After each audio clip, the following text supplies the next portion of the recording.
naitwa Leons Martin Sarwat, ni mwenyekiti wa Chaso mkoa wa Dar es Salaam. Nina mengi ya kuzungumza siku ya leo, siku ya tarehe 7 mwezi wa 4 2025.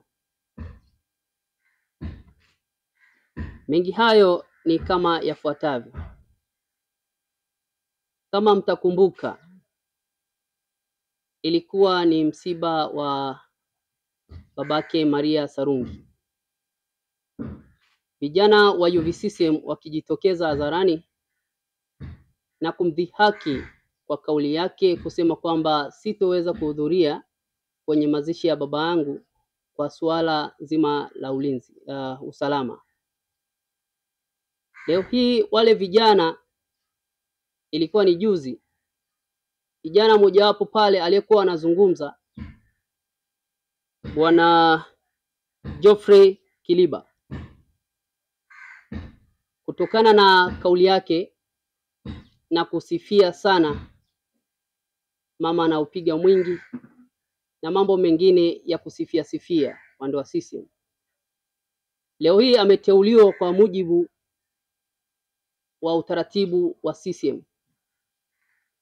Mimi kama mwanafunzi wa vyuo vikuu na pia ni mwenyekiti wa organization ya wanafunzi Chaso mkoa wa Dar es Salaam. Utaratibu huo umekinzana na utaratibu wa vyuo vikuu nchini. Kwa sababu sasa hivi tumefunga semester ya kwanza na ndo tunarudi. Wiki iliyopita ndo wanafunzi wengi kurudi chuoni na kuanza kufanya mchakato wa uchaguzi wa serikali ya wanafunzi katika vyuo vikuu. Kwa kawaida unapokuwa unachaguliwa kuwa rais wa TAHLISO 2025-2026 ni kwamba ni baada ya uchaguzi wa vyuo vyote Tanzania, na safu ya kamati tendaji ya vyuo vikuu au uongozi wa serikali ya wanafunzi kuja kuteua au kufanya uchaguzi wa rais. Lakini tunasikitika sana kama wanafunzi, kwa sababu tunategemea kwamba hata awamu hii tunataka kuna wenzetu ambao wanaenda kugombea nafasi ya urais na safu nzima ya uongozi wa wanafunzi katika vyuo vikuu. Lakini tunashangaa uchaguzi unafanyika kinyamera. Utaratibu huo kwetu umekuwa ni mwiba. Mimi kama mwenyekiti wa Chaso mkoa wa Dar es Salaam, lengo langu ni moja, kuwasemea vyuo vikuu ambavyo na vyuo vya kati ambavyo haina sauti.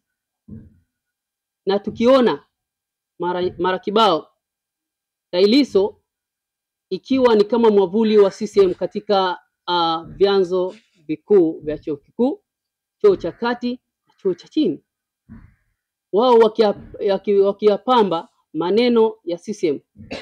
Lakini ikisikika kwamba mtu yoyote wa Chaso au wa Chadema anawa cross au kama anawa challenge, huyo wanamletea kitu kinachoitwa jealous. Na huyo mwanafunzi wa Chaso ataonekanika, na hata kusoma kwake chuo kikuu itakuwa ni changamoto kubwa sana. Ndugu wananchi pamoja na waandishi wa habari, ni uonevu mkubwa sana. Ilikuwa ni wiki mbili iliyopita, walichokifanya UVCCM walikuwa na semina ya uongozi kule chuo cha Mwalimu Nyerere. Lakini tukapiga press na hakuna hatua yoyote ambayo imechukuliwa. Chuo cha Mwalimu Nyerere haikuchukua hatua yoyote. TCU haikuchukua hatua yoyote kwa hawa UVCCM ambao wamefanya semina yao ya uongozi pale chuo cha Mwalimu Nyerere, na sisi tukiwa tukipigia kelele. Hii ina maana kwamba mifumo yote ya nchi yetu imeharibiwa na uongozi mzima wa CCM. Kwa hiyo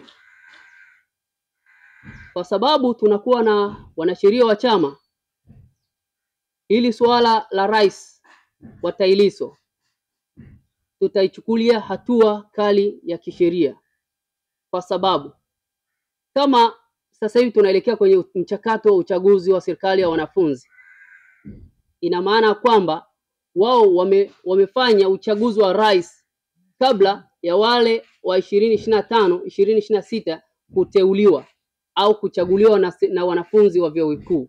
Inakuwaje sasa huyo ambaye hatumfahamu tena ni UVCCM, inakuwaje leo hii anakuwa rais wetu? Mimi nitahamasisha wanafunzi wote ambao wanaamini katika demokrasia katika vyuo vikuu kwamba wasiamini utaratibu ambao unatumika katika vyuo vikuu, hasa UVCCM wanavyoiendesha taasisi ya vyuo vikuu, inakuwa wanaiendesha ndivyo sivyo. Ndugu waandishi wa habari, hii swala imetukwaza sana, na tutalichukulia hatua kali ya kinidhamu.